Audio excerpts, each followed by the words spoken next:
Baik kawan-kawan semua, eh, mari kita lanjutkan pembahasan. Setelah tadi kita mengisi ya si soal-soal yang sudah kita tandai, kita mulai dengan nomor 4. Oke. Bagaimanakah hubungan isi antar paragraf dalam teks di atas? Kawan-kawan, teks di atas kan ngomongin masalah dengan penghapusan nilai nol, penghapusan nol ya di belakang rupiah, bisa enggak gitu kan? Terus di sini dijelaskan di kalimat keempat, pertama kita terus memperbaiki kinerja perekonomian. Di kalimat keempat seperti itu, antara lain memperbesar surplus perdagangan dan menarik banyak modal asing sehingga berujung penguatan devisa. 4. Kelimanya, bila dilakukan kelanjutan rupiah pun akan menguat. Nah, ini yang pertama nih, dua cara tadi kan, pertama. Yang keduanya itu ternyata menjelaskan cara yang kedua. Cara pertama, cara yang kedua. Berarti otomatis paragraf kedua ini ada lanjutan atau menjelaskan paragraf 1. Oke, dan jawabannya berarti jawabannya paragraf kedua menjelaskan paragraf 1, ada di B jawabannya. Oke, seperti itu bisa dipahami ya. Lanjut nomor 6.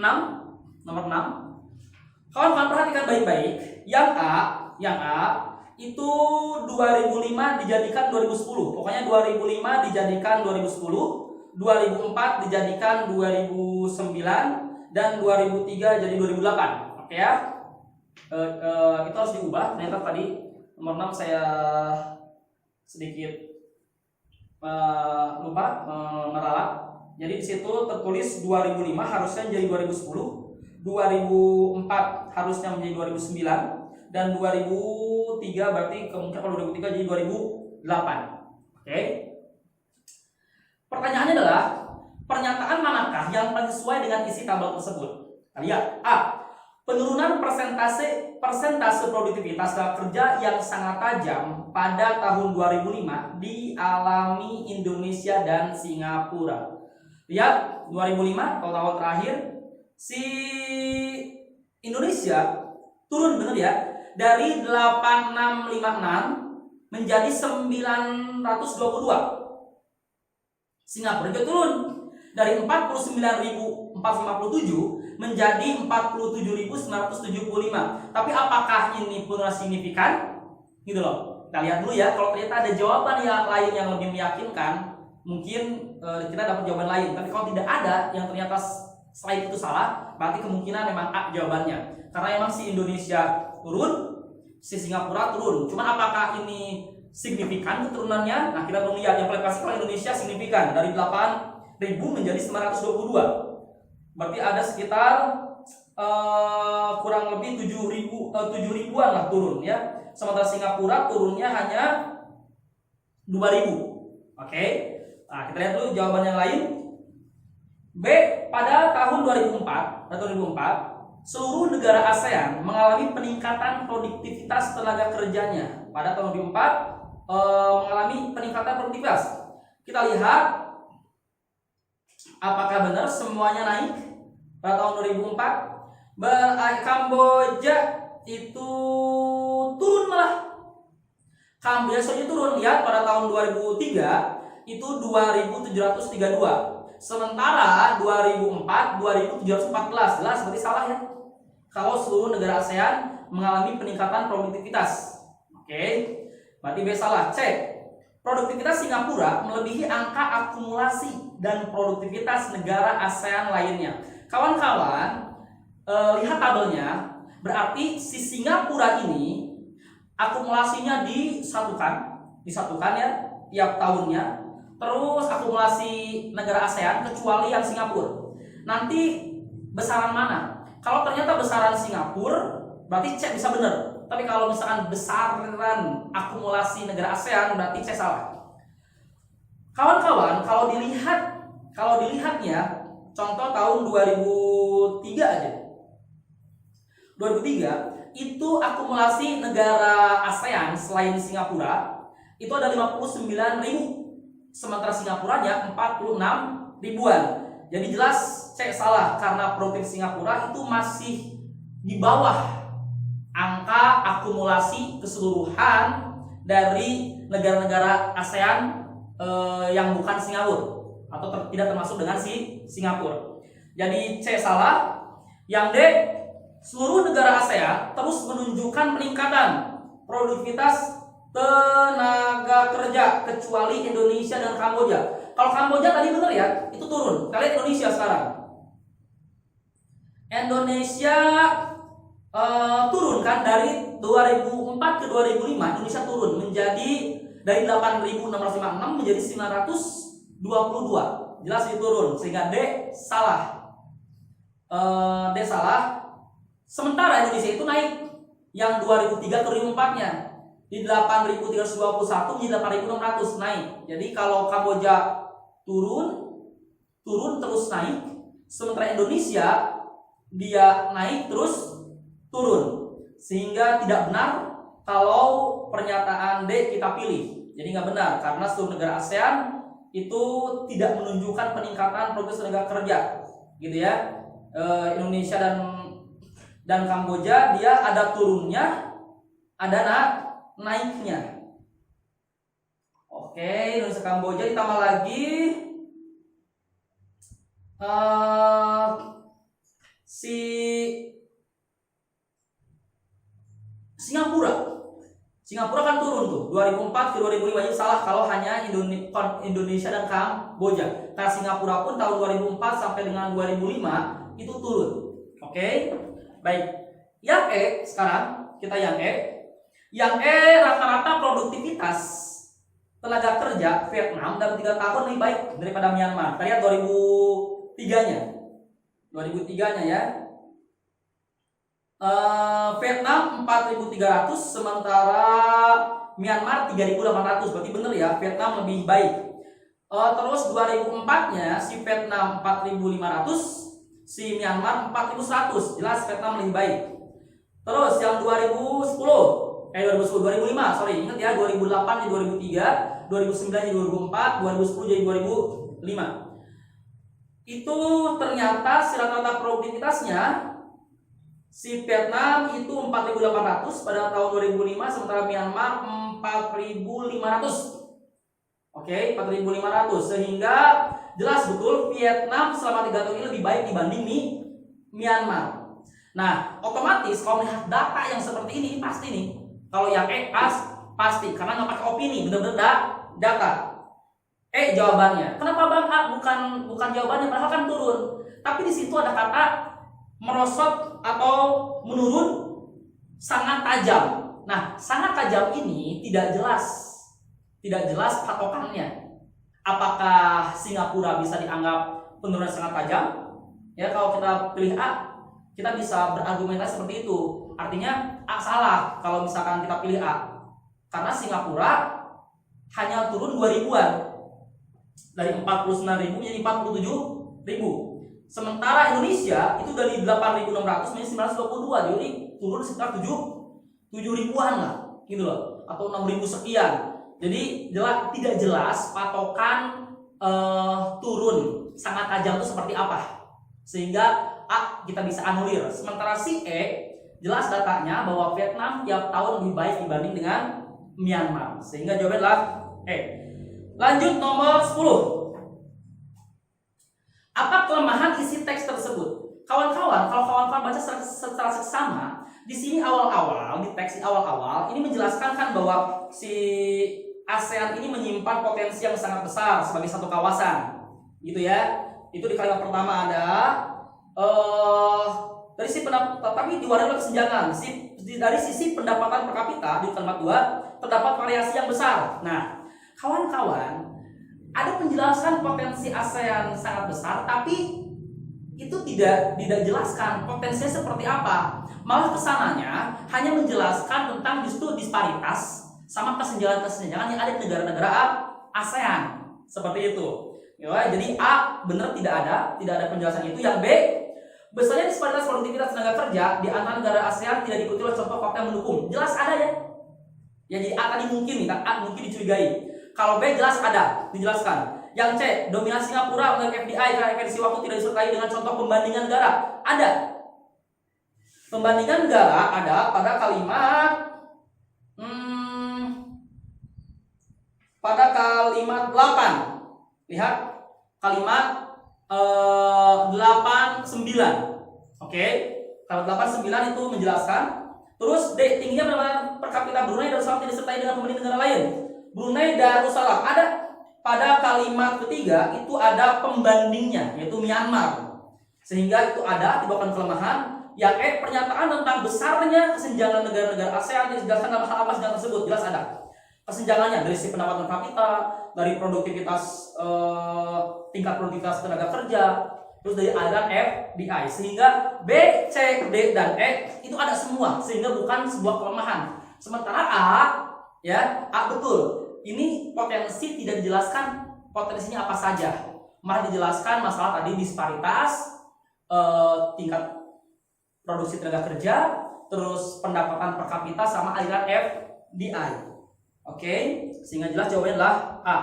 Lanjut nomor 11. Nomor 11 kawan-kawan.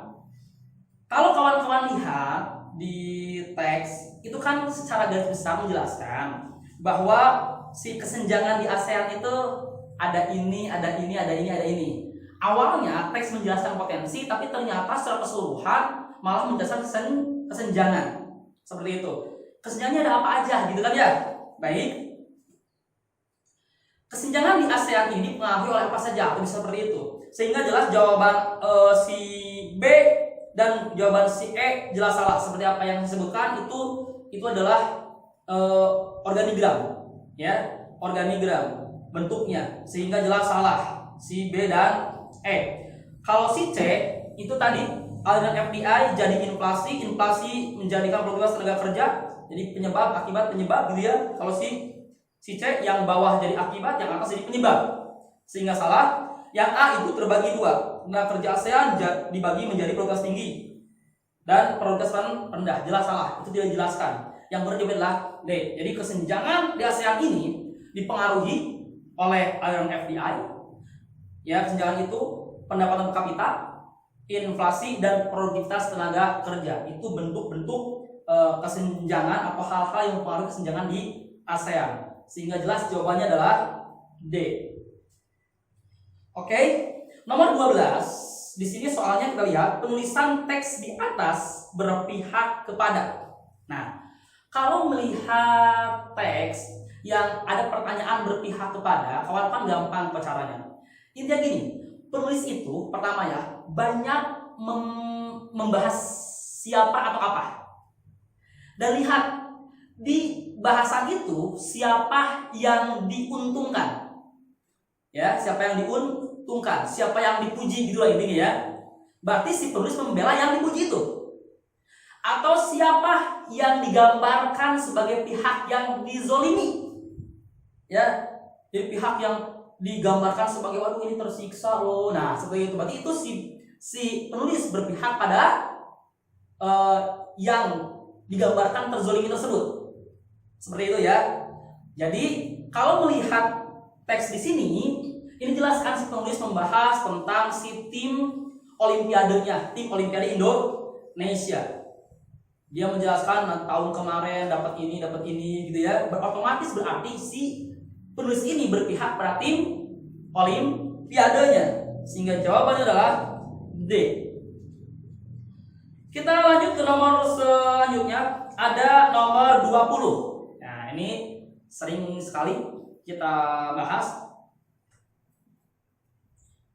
Nomor 20, kelemahan paragraf kedua teks tersebut adalah A. Data tidak dipaparkan dengan jelas dan menyeluruh. Pertanyaannya di sini ternyata tidak ada data berupa tabel segala macam, tapi memang tidak perlu. Karena dengan membaca ini saja kita udah tahu, dapat gambaran tentang bagaimana gadget hubungannya dengan generasi saat ini gitu loh. Oke, sehingga bukan sebuah kelemahan. Tidak semua hal yang ada dalam tidak semua hal yang tidak ada dalam teks itu merupakan sebuah kelemahan. Contoh begini. Kuningan terkenal dengan kota kuliner. titik. Kuliner yang paling terkenal di Kuningan, salah satunya adalah seblak. Seblak yang paling terkenal di Kuningan adalah seblak Kang Yuda. Ya, seperti ya, adalah seblak Kang Yuda. Seblak Kang Yuda ini sangat digandrungi oleh masyarakat Kuningan, sehingga walaupun beliau buka jam 10, tapi jam 11 sudah habis. Oke, sampai saat itu ada tidak kawan-kawan melihat penjelasan tentang seblak? Apa itu seblak? Tidak ada kan? Ya. Tapi ketiadaan seblak ini tidak mengganggu si wacana. Kenapa? Ya karena orang-orang dianggap tahu apa itu seblak. Sehingga kalaupun nggak ada penjelasan seblak adalah, nggak usah itu pun orang-orang paham. Ya. Jadi sekali lagi, yang tidak ada dalam wacana, yang tidak dijelaskan dalam wacana atau bacaan, belum tentu adalah sebuah kelemahan. Ketiadaan itu bisa jadi sebuah kelemahan kalau memang mengganggu, gitu loh, mengganggu keutuhan si wacana. Jadi kalau misalnya, ini apaan sih, gitu loh, banyak banget pertanyaan akibat ketiadaan si penjelasan tadi, itu baru jadi kelemahan. Tapi kalau ternyata udah lazim, walaupun tidak ada, tidak menjadi kelemahan. Sama seperti kasus seblak tadi. Oke, nah sekarang kita lihat di sini. Data tidak ada ya. Data yang berupa tabel segala macam, tapi memang tidak lemah walaupun tidak ada data berupa tabel, karena di sini jelas. Sudah jelas dan kita pahami. Nomor 20. Kita lihat B. Hal yang harus dilakukan guru dalam mengajar tidak dikemukakan. Kawan-kawan lihat pada kalimat nomor 10, ya, kalimat nomor 10 jelas di situ ada guru perlu mengajari mereka cara belajar yang baik dan mendorong mereka untuk gemar membaca dan menulis. Jelas ada berarti ya, bukan sebuah kelemahan. Pentingnya pembelajaran seumur hidup tidak jelaskan. Kawan-kawan, tadi itu bukan sebuah kelemahan karena lo udah tahu pentingnya belajar seumur hidup itu apa, udah tahu, ya, udah lazim. Yang jawabannya adalah D. Kenapa? Di sini betul pada kalimat menurut Felder dan Solomon, pembelajar di zaman informasi ini mempunyai kecenderungan gaya belajar aktif, sequential, sensing, dan visual. Nah, kawan-kawan, ketidakadaan penjelasan mengenai sequential, sensing, dan visual ini mengganggu. Kenapa? Ya maksudnya kenapa harus pakai itu gitu loh? Atau kenapa cara belajar seperti itu? Ya, ada kelemahan di sini sehingga orang-orang bakal merasa, ih ini apaan sih yang kayak gitu, kayak gimana gitu ya. Jadi jelas berarti D jawabannya. Bang, kalau E gimana? Jelas ya, manfaat web itu ada di kalimat 9. Guru tidak perlu khawatir jika siswa lupa tanggal peristiwa penting dalam sejarah, karena mereka dapat mencarinya melalui buku dan web. Berarti itu kegunaan web. Jawabannya D untuk nomor 20. Selanjutnya nomor 24. Mengapa paradigma menjadi masalah utama pembangunan Indonesia? Jelas kawan-kawan, kalau kawan-kawan lihat si bacaannya, masalah itu kan Indonesia ini negara maritim, tapi berpola pikir agraris. Nah itu menjadi kesalahan paradigma, sehingga jelas jawabannya adalah C. Gitu loh. Jadi cara pandang salahnya itu di mana ya? Di C. Indonesia merupakan negara maritim, tapi masyarakat berpikir agraris. Oke. Selanjutnya nomor 28. Apa judul yang tepat untuk teks tersebut? Kawan-kawan, kalau lihat judul itu kan kemarin kita udah bahas di paket sebelumnya, bahwa judul itu udah core of the core, inti dari segala inti. Nah, kemarin itu ngelihat judul dari satu paragraf. Caranya cari dari kalimat utama. Nah, ini kebetulan mencari judul dari beberapa paragraf. Caranya gimana? Caranya tetap sama, cari kalimat utama, intinya apa? Tapi dari setiap paragraf. Paragraf pertama apa? Paragraf kedua apa? Paragraf ketiga apa? Paragraf keempat apa? Nah, kawan-kawan, kalau kawan-kawan lihat per paragraf, kalimat utamanya menjelaskan tentang masalah maritim. Oke ya? Sehingga kalau misalkan tidak ada kemaritiman di judul, kita anggap salah. A ada, negara maritim versus negara agraris. B tidak ada, C tidak ada, D ada pengembalian kejayaan Indonesia melalui maritim. Oke, kita anggap kita curigai sebagai yang mungkin benar. Yang E pembangunan maritim untuk mengatasi kemiskinan. Oke, ada A, D dan E.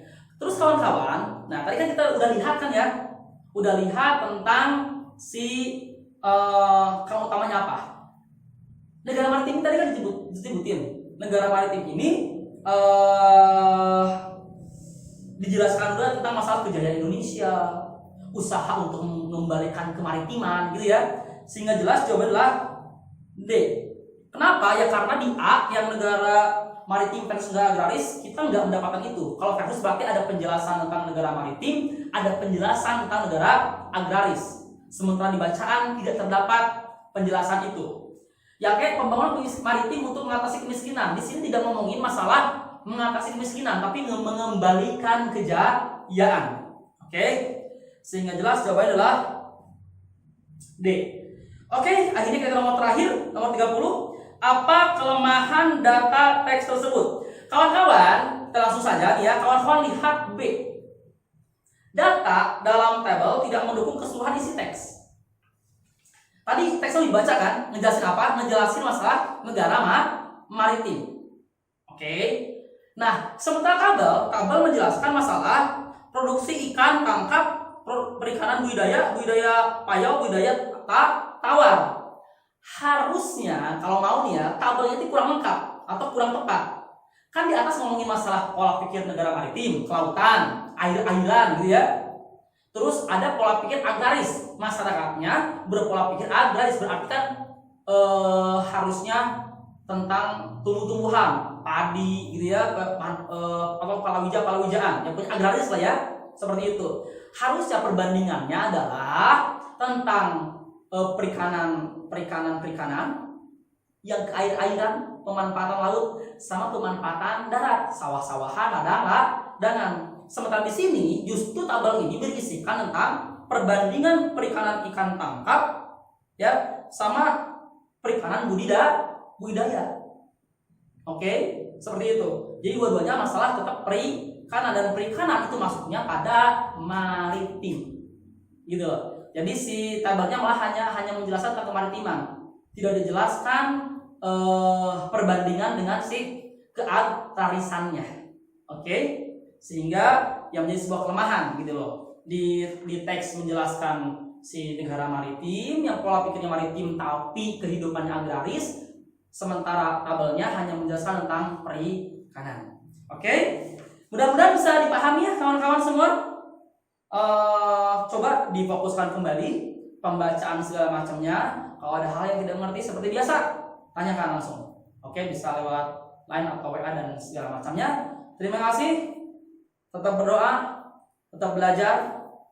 Mudah-mudahan Allah berikan kesuksesan di dunia akhirat, khususnya yang terdekat adalah kita jadi pemenang UTBK. Assalamualaikum warahmatullahi wabarakatuh.